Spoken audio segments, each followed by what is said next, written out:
Всем привет! И перед тем, как начать сегодняшний урок, хочу сообщить вам, что у канала появился донат, где вы можете поддержать канал в его развитии. Ссылка на донат будет добавлена в описании к видео и продублирована в комментариях. И тема сегодняшнего урока – это притяжательное окончание, вторая форма. Притяжательное окончание показывает, что какой-то предмет принадлежит кому-то или какому-то лицу. Как пример, рассмотрим следующее предложение.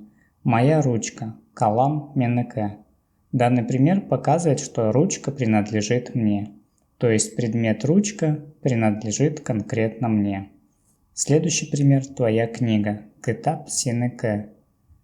Данное предложение показывает, что книга принадлежит тебе. Вторая форма притяжательных окончаний имеет следующие окончания. Окончание неке присоединяется после гласных, окончание теке присоединяется после глухих согласных, а также букв Б, В, Г, Д. И окончание ДК присоединяется после сонорных, а также букв Ж, З и Ю.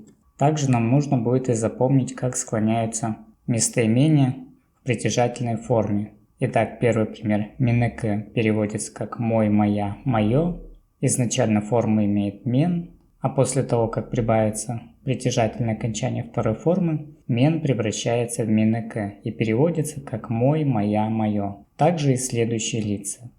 Сен превращается в сенеке, переводится как твой, твоя, твое. Сыс превращается в ссдк, переводится как ваш, ваша, ваше. Ол превращается в онеке, переводится как его или ее, и также во множественном числе. Быс превращается в БСДК, переводится как наш, наша и наше. Синдер превращается в синдердк, переводится как ваш, ваша, ваше. Уважительная форма во множественном числе сиздер превращается в сиздердк, переводится как ваш, ваша, ваше. И олар превращается в олардк, переводится как их. То есть, как видим, данные местоимения нам понадобятся для составления каких-либо предложений. И вам эти примеры нужно будет выучить и запомнить. Теперь перейдем к рассмотрению примеров.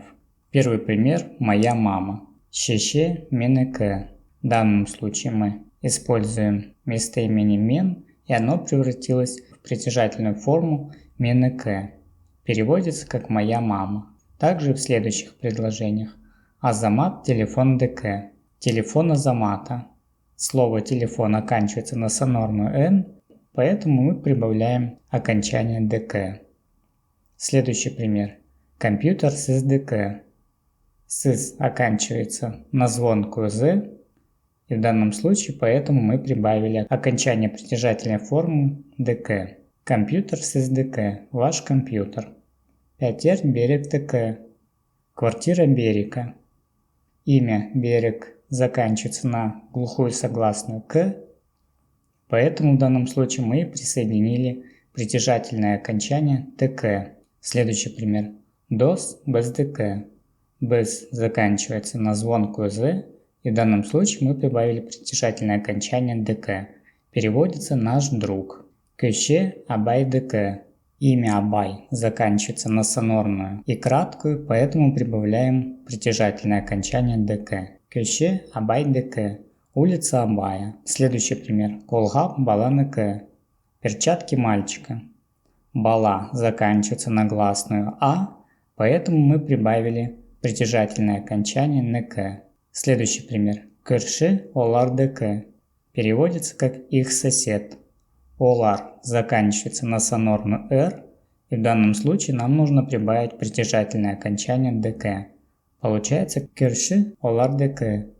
Их сосед. И последний пример. Аяк сенеке. Твоя нога. Итак, сегодня мы рассмотрели притяжательное окончание, вторую форму. Думаю, вам не составит труда запомнить эти притяжательные окончания. Достаточно лишь потренироваться и самим попробовать поприбавлять данные притяжательные окончания к нескольким примерам.